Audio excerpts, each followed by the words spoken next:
My name's Ken Duncan, born in Lodi, California in 1948.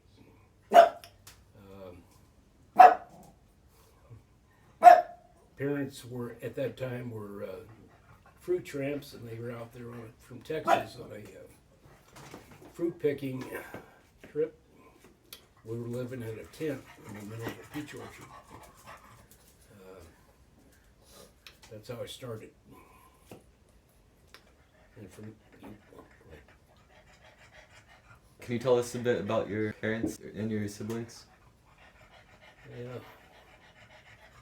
yeah, it's kind of a sore subject, except for my sisters. I got two really good sisters. My older sister, half sister, Sue,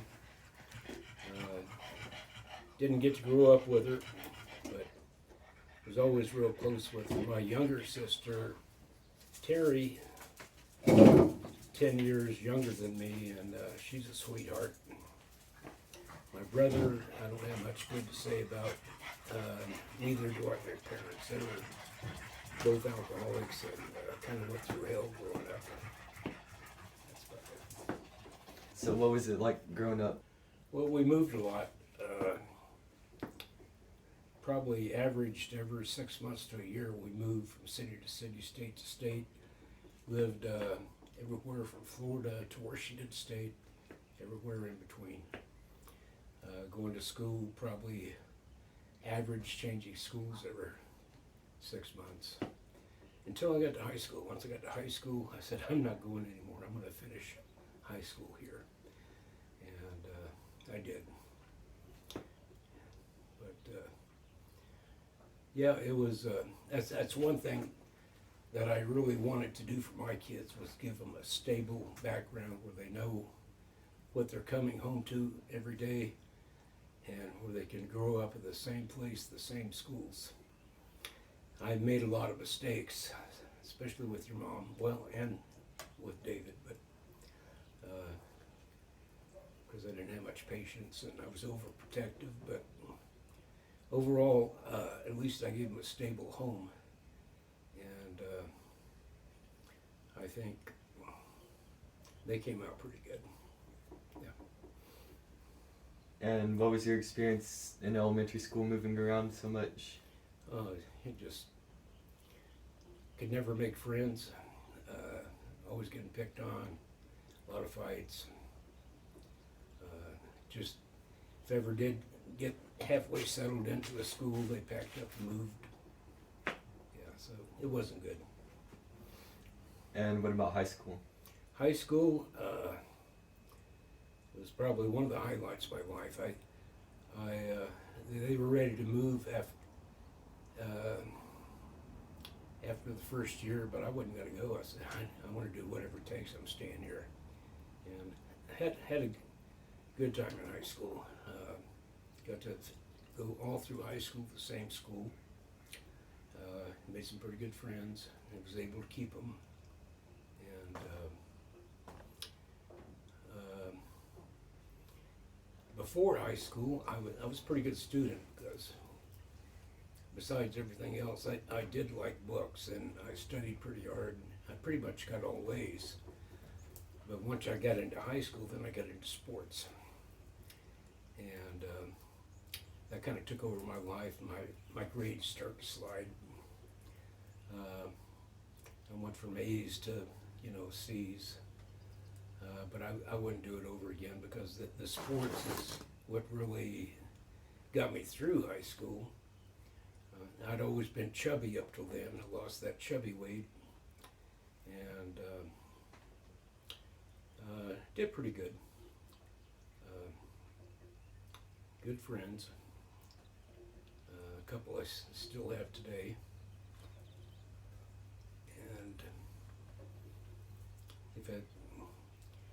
I do kind of regret not concentrating more on studies, but we didn't have any money, so if I had any money, I had to go out and work for it. And through high school, I worked nights, a lot of times every night of the week after football practice or wrestling practice. Worked till midnight to 1 or 2 in the morning. So that kind of made it hard to study there. Where did you work at? Restaurants. I did everything you can think of in restaurants. Dishwasher, busboy, salad man, buffet, overseer, that kind of stuff. Just all minimum wage stuff. But didn't like it, but it gave me a little money, and of course sometimes I had to chip that into the family, but at least it gave me enough money where I could wear a decent pair of jeans and once in a while go on a date and be able to afford it, you know. That was about it. Can you tell us about some of your first dates? Is Joan gonna hear this? I don't know. Oh, well, going into high school, I was really shy, reserved, and never really had a chance to really get with a group. But as the high school years went by, I kind of excelled in a few things and got accepted. And by my senior year, I was kind of in the cool kids group, what they call it today. But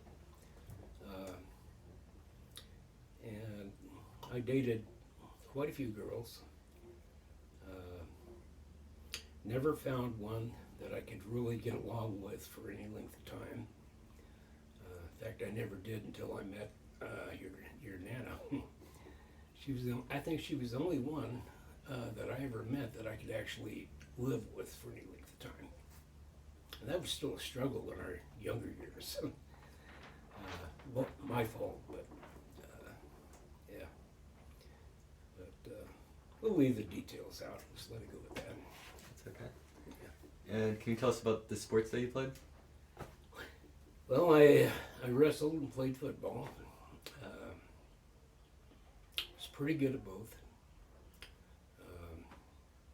No superstar or anything, but better than average. And like I said, they really got me through high school. I'm not sure if I would have without it. I didn't have any real special talent, but I was able to excel just through extra effort and guts. And I did better than a lot of guys who actually had a lot more talent than I did. It was good. I really enjoyed the sports, and it made a big difference. And what happened after high school? I went to junior college for a year, Reedley Junior College. I thought it was kind of a wrestling scholarship, but it turned out I got free room and board for a while. I still had to work. They got me a job at a car lot. I washed cars for 4 hours every morning, 6 days a week. And it was fun. In fact, it was too much fun. First semester, I did good. I was getting A's and B's. First half of wrestling season, I went through undefeated and getting my picture in the paper all the time, the little local paper. The second half, I kind of hooked up with a group of partygoers and kind of went downhill. Started having trouble making weight. Wouldn't get my schoolwork done. By the end of the second semester, I went from what could have been an undefeated season to I had several losses at the end. And because I was partying too much. I never partied like that before. Yeah. It's a trap you don't want to get into, because you're going to be tempted, I guarantee you. The party life, man, it can be fun. It can be a lot of fun. But it takes a lot away from the rest of your life. And by the end of the second semester, I was kind of at a low point, and I decided I'll finish this later. I wanted to go in the Marines. That's what I wanted to do right after high school, but I put it off. So I said, I'm going to go ahead and do that, get out and let the GI Bill help me through school. And so that's what I did. And what were some of your favorite classes that you took? English was always one of my favorite throughout all my school years. I liked English, composition, that kind of stuff. Math I liked, but I wasn't real talented. I didn't have the memory for it. History I always liked, but that's about it. Okay. And so after college, you went into the military? Yeah. And then what did you do after you got back from Vietnam? Well, I got back in January and just a little bit late to enroll in college. So I bounced around the country for a while. Went to Phoenix, Arizona, lived there for a few months. Constantly trying to find a decent paying job. Came back home and couldn't find it, so I went up to San Jose and lived in San Jose for a few months and found some work, but able to catch up on my bills and everything. And at the end of that, I came back to Fresno and went back into enrolled in Fresno City College, where I stayed until I got my AA, and using the GI Bill, which was a big help. And then after that, I went part-time for years and years at City and Fresno State. Pretty much used up my GI Bill. Didn't get my 4-year degree, but I got close. What degree were you going for? Business. And what type of classes were you taking at all of those colleges? Mostly business, accounting, business.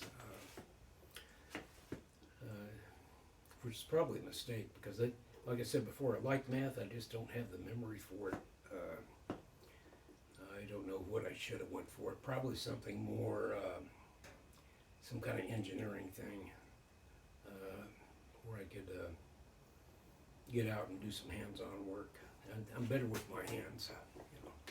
In fact, that's where I spent the rest of my career, was working with my hands in factories, glass factories. And what was it like working in those factories? It's tough. It's hard, hot, very hot. A lot of time and overtime.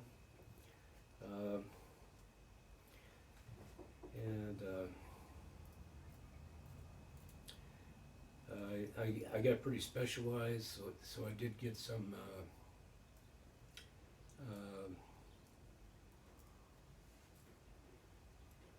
got kind of a reputation, and the company started sending me back east to different plants to help them out. Still hourly the whole time, but it was hard. It was really hard, hard physical labor, and that's one reason why I got in such bad shape in my old age. My back went out, my hips went out. Fortunately, the operations, they'll never get me back like new, but much better than I was, because I was just about an invalid. So, but the working by the hour, I found twice I tried to go salary, do supervisor jobs, and I just did not like it. And I'd go back to the hourly jobs. And what type of work is that? What would you do exactly? And which one? Supervising? Both. Production crews or maintenance crews, that kind of stuff. Yeah. I like to do it myself. I did not like to tell other people what to do. I like to do it with myself by my hands. And if I could do it by myself with nobody else, it was even better. Of course, you couldn't do that very often, but yeah, and that's another thing in the Marines. I got in a position where I only had a little over a year in, and I was a squad leader, E4 corporal, and my platoon CP got wiped out with a motor. The platoon lieutenant, the platoon sergeant, platoon guide, radio man, and corpsman. One round landed right in the middle of them. And I was senior squad leader at the time, so I had to take over that platoon, second lieutenant's job. Had to do that for about 6 weeks. I did it. I did okay, got some citations, but I did not like it. And I found out later, it's the same in civilian life. I don't like to be overseeing other people. I'd rather just do it myself, take care of myself. Of course, that's not where the money is. If you want to make money, you got to be able to, but you got to live with yourself. And I kind of finally realized that's just not me, so I just got to do what I can do and live with it and be able to live with it. Yeah. And what did you do after your part-time college? When did you meet Joan? Oh, I met her when I got back from Vietnam. Within, less than a year after I got back, I was going back to Fresno City College. Had a job as a night security guard in a auto parts rebuild plant, and she was a secretary. And it just so happened we shared the same desk, because at night I would come in and I'd use her desk for my security guard crap. And then she'd come in the morning, and I'd see her every morning when she came in, and she'd take her desk back. That's how we met. And kind of off and on for a while, and then I finally decided, I think this is the one. How long did that take? Probably a year. Let's see. A little over a year. I know I started to date her pretty steady, and then one time we had a date to go up the lake, and I got to the turnoff to go left to the lake, or you go right, you go downtown. And I remember this clearly. I said, honey, what, you want to go to the lake, or would you like to go downtown and buy a ring? That's kind of how I proposed. How did that go over with her? Oh yeah, she was ready for the ring. Yeah, she was ready for the ring. So we went down there and bought a.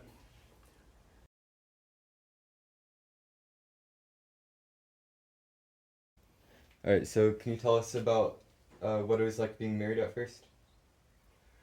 Well, at first, honeymoon lasted for a year or two, and then I hadn't settled down yet, and I put the wife through a lot of rough times, doing things I shouldn't,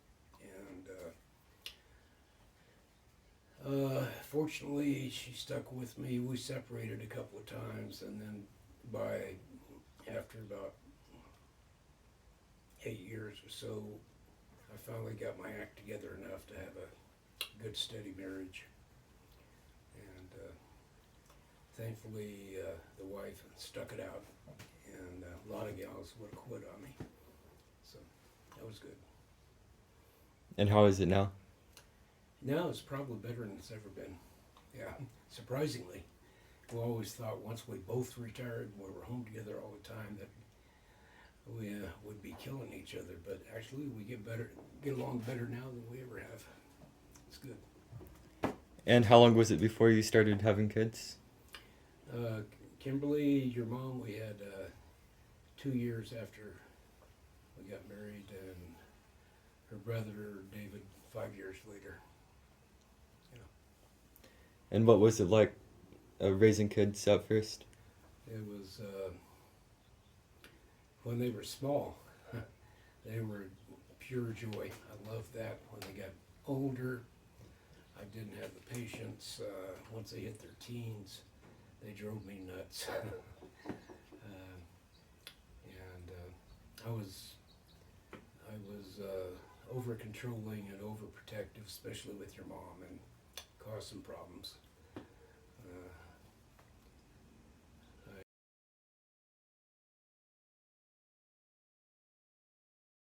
So we left off on what's the moment that you're proudest of your kids? Okay, it wasn't a moment, but overall, I was most proud of your mom for the way she raised her kids. You and your sister did a great job. Her and Mike did. Can't say how proud I am for. And same line with her brother David. He had a rough while the first few years, but he's really straightened out and has given his family, his little girls, a really good family atmosphere. And how was it coming into retirement? It was great getting away from the company because I was really getting tired of that job, and physically it was really hurting me at my old age. Didn't last very long though, because within a few months after retirement we had to take in Joan's dad. He was an invalid, and she was still working, so it was up to me to take care of him. It was quite a job. He wasn't an easy guy to get along with.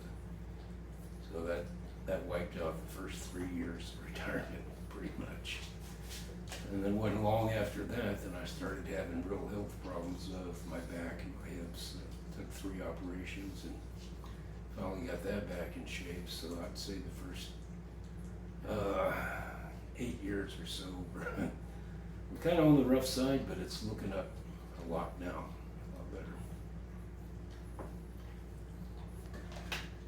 So looking back on your life, how do you think it went overall? Overall, I can't complain. 2 good kids, good wife. Don't get much better than that. And what are your plans for the future? There ain't much of that left for me, you know. So I plan on just playing with my hobbies, supporting the kids, grandkids. Hopefully we'll be able to do some traveling here pretty soon when all this virus stuff is settled down. That's about it. Would you say you prefer being at an older age, or would you prefer to be back to when you were younger? Oh, definitely younger. And why is that? Health for one thing.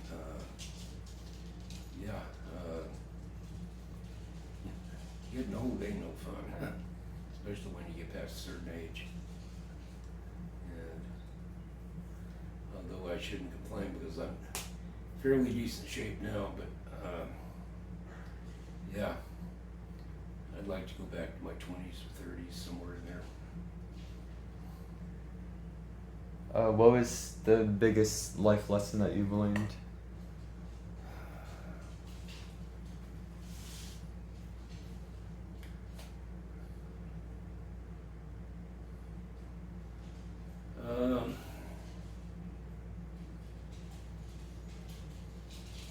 Be more patient with loved ones, wife and kids. That would have made a big difference.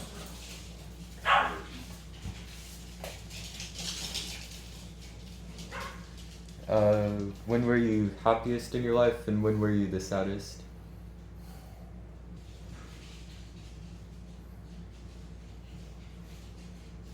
Probably as happy right now as I've ever been.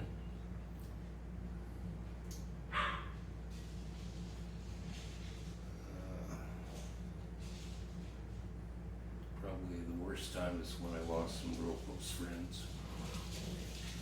In Vietnam. That was pretty rough for a while.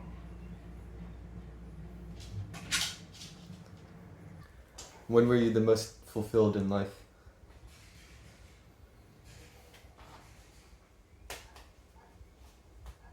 Probably now.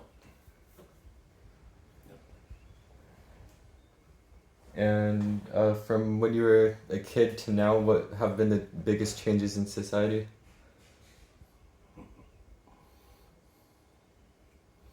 70 years, Jane. Oh, there's a lot of big changes. Or maybe just 2 or 3 of them. Well, I'd have to go back to the 60s for the biggest one. The whole country just kind of went nuts with liberalism, anti-military. That was a crazy period. Late 60s, early 70s.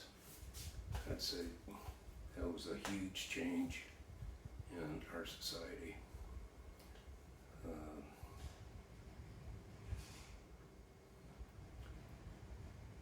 Yeah, that's about it.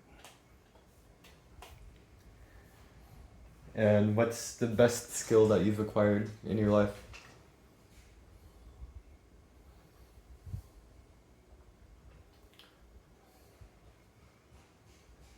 I don't have a good answer to that. I'm not really real skilled in any one thing.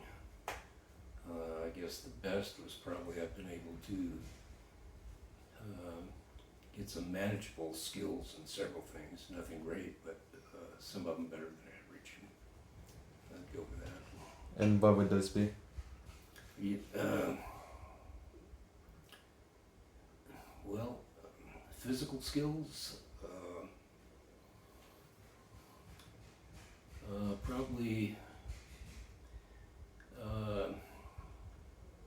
mechanical work, which I did most of my working career, but I had to learn everything from scratch, and I'm not mechanically oriented. I had to learn it all the hard way, but I acquired some skills there, better than average. Otherwise,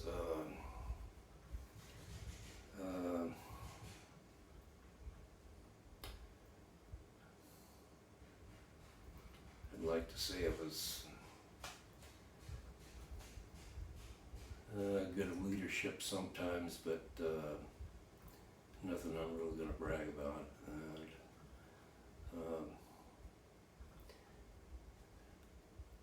Being a husband and father, I did well at times, but I did bad at times, so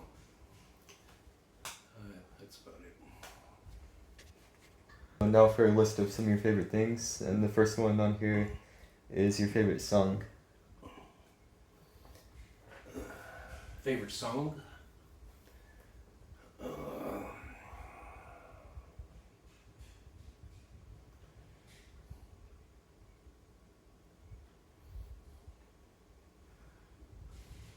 Not real big on music, but I would probably say All Summer Long. I always like that one. By Kid Kid Rock. Rock. Yeah. And your favorite musical group Group or artist? overall, probably Toby Keith. Your favorite pet Personal pet? that you've had? That was a little pug we had called Max that we had before these two pugs we have now. He was exceptional. I remember him, yeah. Your favorite color? Silver. Restaurant?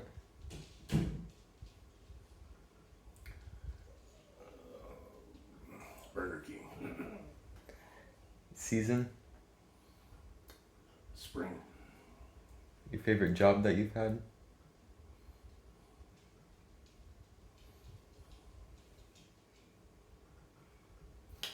That's tough because I can honestly say I've never had a job I really enjoyed. Just did what I had to do, but I never had a job I really was really what I wanted to do and I really enjoyed. Your least favorite then?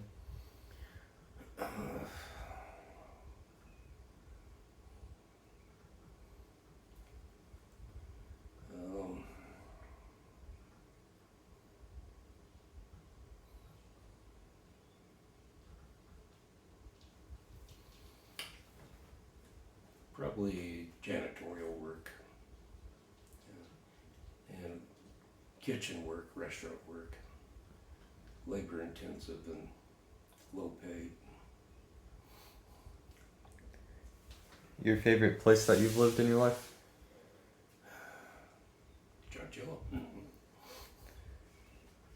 Your favorite candy? Snickers. Movie?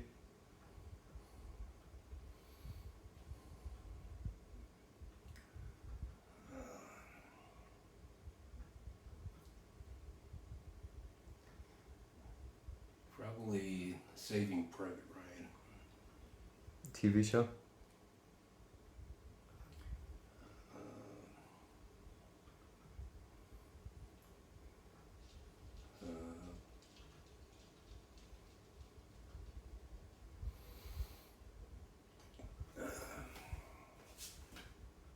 Can't remember the name of it.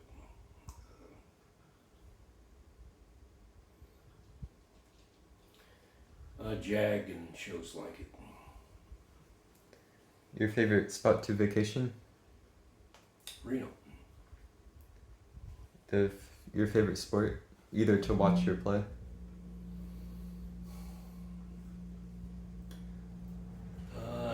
Wrestling, football close second. And the favorite years of your life? Probably high school. And finally, is there anything else that you'd like to add, just in general? Anything you'd like to say? Don't think so, Gino. Alright, thank you.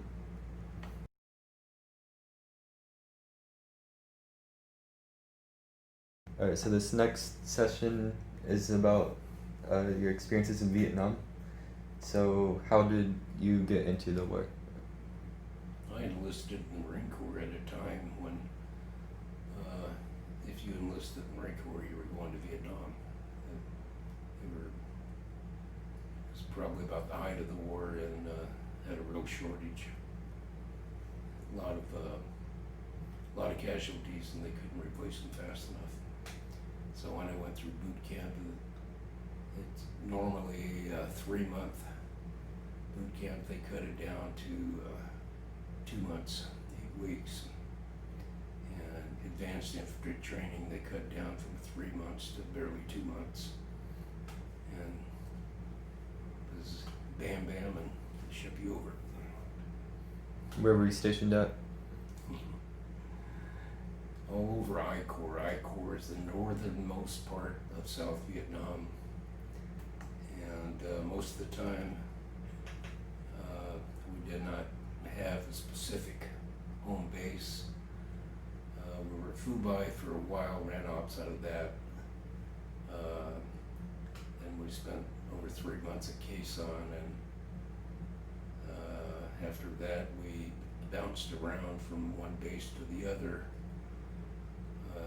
in between ops, and then later on we did what you call a float.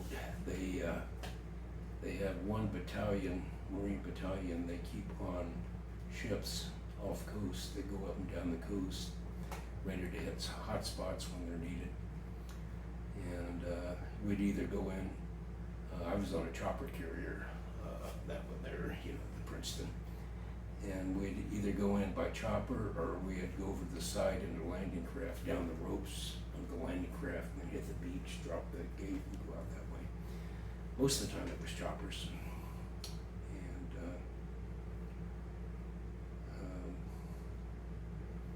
but as far as a home base, that was, we were nomads. We didn't have like most outfits had a base they could come back to and recuperate and resupply and everything. We just never had that. When we went to the ships, that was basically a home base, but those hot spots that we were supposed to look out for, well, they were constant. We spent very little time on the ships. And we'd go in on ops that could last anywhere from a few days to a few months, and then go back to the ship and get healed up and resupplied and everything. But as far as a home base, never really had one over there. What was the most significant operation that you were on?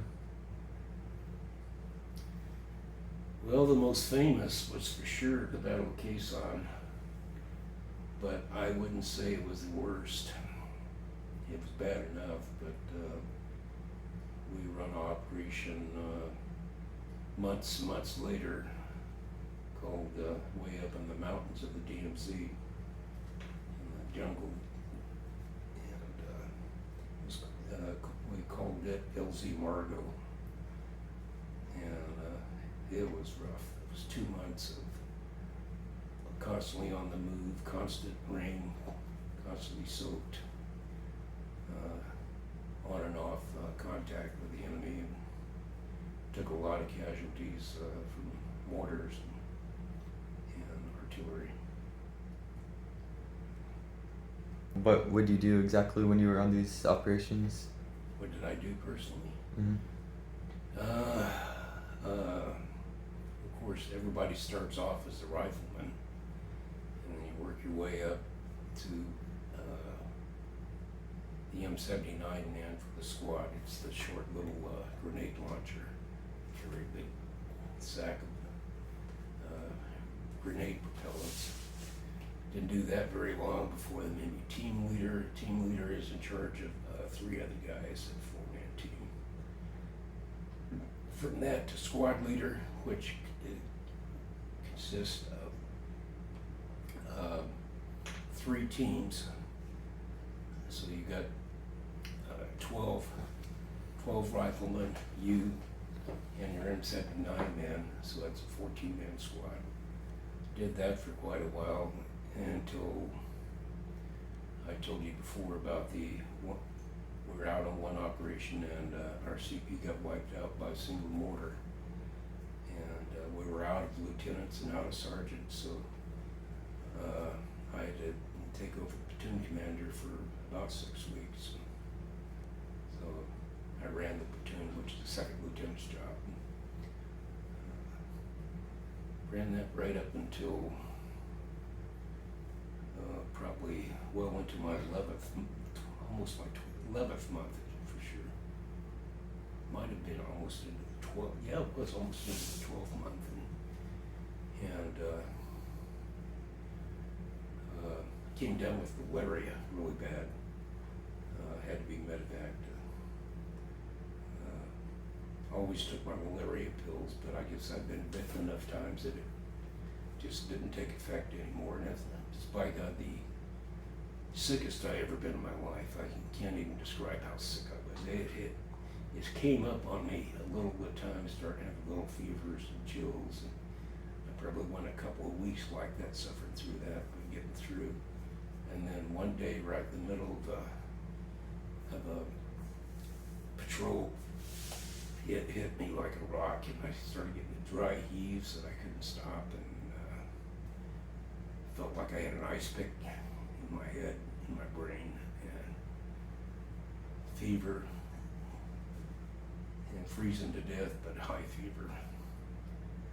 And so they medevaced me out, and I was in the hospital for 2 weeks. I barely remember getting there. And then after that first week, I was totally out, no memory at all. So after about a week, I started coming back around, and as soon as I was able to get up and get around and walk, they sent me back out to the field. So I was, after about 2 weeks. And then I spent the rest of my time, we had got a lieutenant by then, so I spent the rest of the time as acting platoon sergeant, because we still didn't have any sergeants until I rotated. So you worked your way up pretty far in the ranks? Well, up to platoon commander or second lieutenant job. Even though it was personal rank, I was only up to an E4, but I had less than a year and a half in service, so that you can't hardly get any more than that in that period of time. I made E4 in 12 months. To make E5, in fact, I was going to get E5. The captain called me in, and well, I had my orders right at the end to go back, and they said RELAD, R-E-L-A-D. I had no idea what that meant, so I took it to the captain, and he said that means release from active duty. Couldn't believe it. They were giving me an early out. I was in on a 2-year enlistment, and they had a lot of 2-year enlisteds coming back. They didn't have room for them. Anything from duty. I figured I'd be a troop handler in the infantry training school. That's where you usually went. But for anybody with less than 6 months, I guess, was getting out at the time, unless you re-enlisted or extended. But anyway, the captain told me then that he was putting me up for a couple of things, and if I stayed in, I was guaranteed to get them. And one of them was for meritorious sergeant, and the other one was accommodation, battlefield accommodation, which I did get that, but I never got the promotion. Were you happy to get out early? Yes, absolutely. Absolutely. It was, yeah. And did you ever get injured, like in a firefight type situation? Yes. I took shrapnel several times. Our unit, it was hard to get a Purple Heart. Because if you got 3 Purple Hearts, you didn't get to go home, but you'd go to Okinawa to finish out your time as a gate guard or something. So they were real stingy with Purple Hearts, and so they would dig out the shrapnel and patch you up and kick your ass back out. The one time I got shrapnel, got a piece right up next to my spine, and they didn't want to handle that, even though it wasn't a big piece. But so they had to medevac me out, and if they medevac you out, it has to go on record. And since I went back to the surgeon, so they had to give me a Purple Heart then. And that's the one you have up on your wall right Yeah. there? Yeah. When you were a rifleman and all that, did you ever have to kill anyone? Yes. Yeah. And how did that make you feel?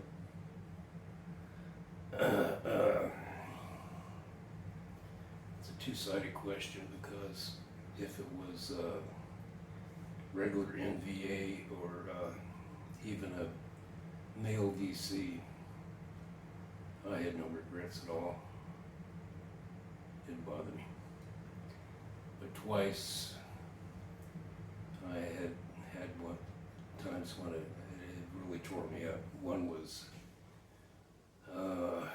first week I was there, we were out on an ambush, and we were set up. This is a regular thing over there, set up ambushes at night, and where you suspect the enemy is going to be going and coming, usually humping supplies back and forth. And we caught a bunch of rice humpers coming down from the mountains bringing supplies in, and opened up on them. And most of them are just laborers, just all this stuff. But they have their guard, and when we opened up, they all came at us on line to let the other guys get by. Well, I had one right in front of me, and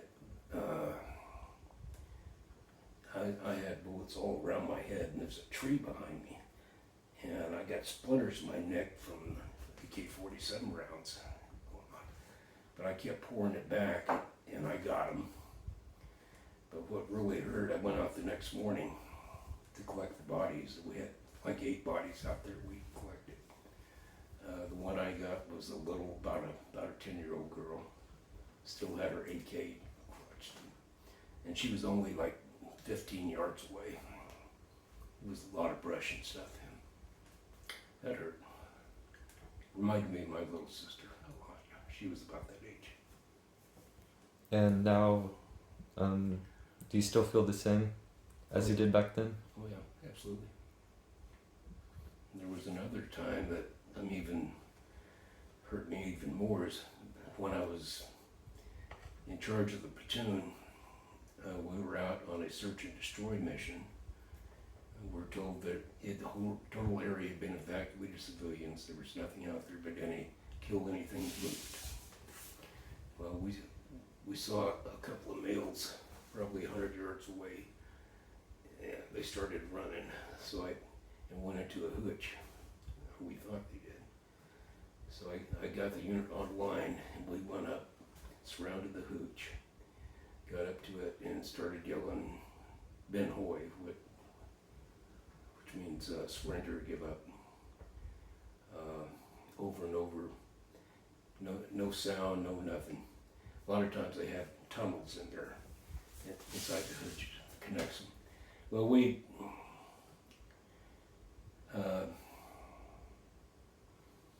I made the decision. I wasn't going to send a guy in there. Too big a chance of him getting shot. So I took a frag grenade, did it myself. I should have had somebody else do it, and threw a frag in there. It went off, and oh hell broke loose. It was full of women and kids. And that one haunts me. Yeah. Had to call in a couple of medevac choppers for them, and I know several of them didn't make it. And I thought for years and years, what could I have done different? What should I have done? And it finally dawned on me years later that, I didn't have to throw a damn frag in there. I could have threw in a smoke grenade. But I didn't. Can't do it over.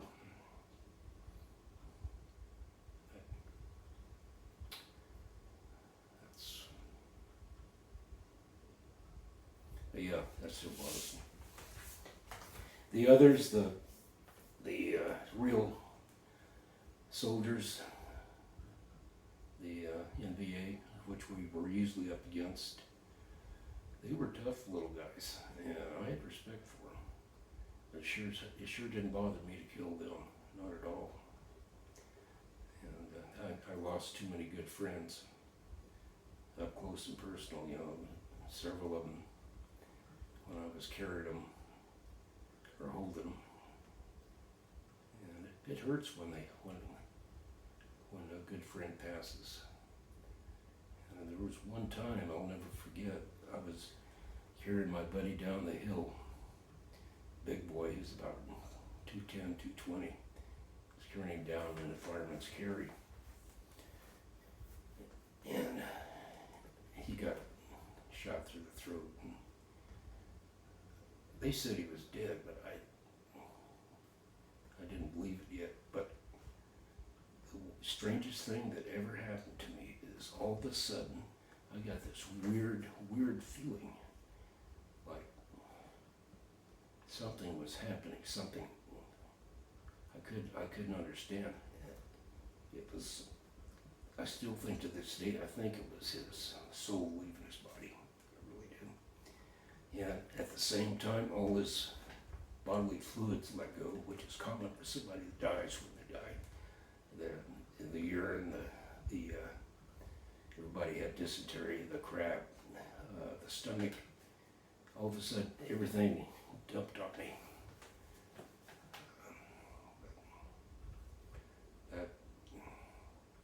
That was probably about one of the most traumatic and strange things I think that ever happened to me. I've had several other buddies die with me when I was holding them or carrying them. that was the only one that I ever felt that, and it's still hard to explain, but, and he was the closest friend I had over there at the time. That's about it, okay.